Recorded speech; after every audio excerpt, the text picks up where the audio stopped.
Hello, my fellow Americans. 'Tis I, the rumpled one. Well, Trump's got enough delegates, but Hillary and Bernie, and they're still going to have to battle it out to the end. Seems how everything this year isn't the way it's normally been going. It seems like the people, we the people, have shown the powers that be, the elected officials, that, we're mad as hell. We're not going to take it anymore. I mean, that's a good thing. But on the other hand, if you look at what's going on out there where they're having these rallies and then the protest, it's starting to look like some South American election footage. People rioting, things ablaze, people bloodied, the cops out with batons beating people. I mean, but this is America. Basically it's a show of force saying, we don't want you here, so we're gonna bring out the riot police and we're gonna bash some heads. Now, the thing is, it's not really the police's fault. They're just kind of doing their jobs on the one hand. It's the people calling the shots.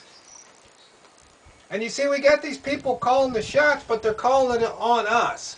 And what's really starting to make my blood boil is that just more and more, it's just so apparent that these people are taking our tax dollars and then using it against us.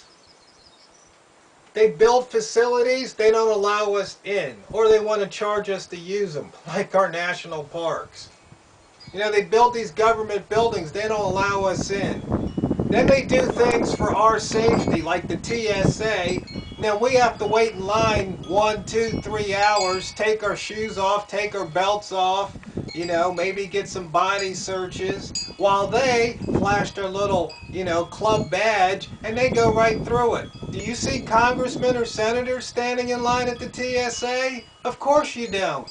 The president doesn't. He's got his own plane, paid for by we the people. Just like Hillary wants to take away guns and Obama doesn't like guns, and then the Democrats, everybody says, yeah, they haven't taken their guns away. Yeah, they haven't taken them away yet, but they're really making it hard for us to get them. They've driven the price of guns and ammo up. I mean, Obama, it's like he said, he's the best salesman for guns that there is. Every time he opens his mouth, about, anti-guns, people go out and start stocking up. But I mean, we the people just have to do something about these government officials taking our money and then building things, creating things, using it against us, or not letting us participate. I mean, look at minimum wage versus the wage of the congressman. There's an example, even though I'm not for minimum wage, but you see the disparity. Or you look at what the congressmen get for health care versus what they give the veterans. I mean, look at the disparity there. And then, of course, we had the guy who's in charge of the VA go out there and say something stupid comparing it to Disney. I think I might have already mentioned that. But the point is once again, they are doing things against us. He was put there for the sole purpose of reducing wait time, not keeping it the same, not increasing it. It's so simple to fix this problem. If a vet goes to the office, he should be immediately assigned a caseworker. And the caseworker's first job is to determine what this person is eligible for. And that's all they should work on. And then these people should be getting, the veterans should be getting what they need. And then the people working there, they should all be working for minimum wage. But there should be a performance bonus. The more people they process, then they start to get a bonus based on performance. It's like, let's just say you have to process, I would say you should be able to process 2 to 4 veterans a day. Let's call it 2. So that's maybe 4 hours for each veteran. So in a week you should process 10. Well, let's say you're good. Instead of processing 2 an hour, you can process 3 an hour. So instead of processing 10 a week, you get 15. Well, then you should get a performance bonus. And let's say on the other hand, there's somebody else, they should be processing 10, they're only processing 8. Well, they get a warning. If things don't come up next month, then they get the second warning. And in the third warning, they hit the streets. That would take care of the problem. Simple solution. Pay for performance, not for showing up. You see? And all this seniority and promotions, no. We get rid of all that nonsense. And all these layers of management, no. We get rid of all that nonsense too. All you have to do is you have a set of auditors who they would randomly audit these these cases to make sure that people are getting what they should be getting, when they should be getting it, that were processed perfectly. They were processed accurately, and they were processed in a timely manner.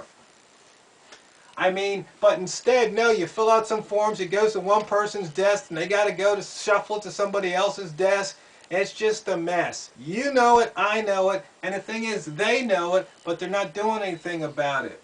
Oh, God, I wish Donald Trump wins. I wish he would hire me to fix some of these problems because they're so simple. Or he could just take my suggestions. Maybe he could take your suggestions. But it's just crazy to me that we the people just sit here and take it, and take it, and take it. You know, questions need to be asked. It's what happens because people aren't asking the right questions. It's partly the media's not asking the right questions. These elected officials aren't asking the right questions.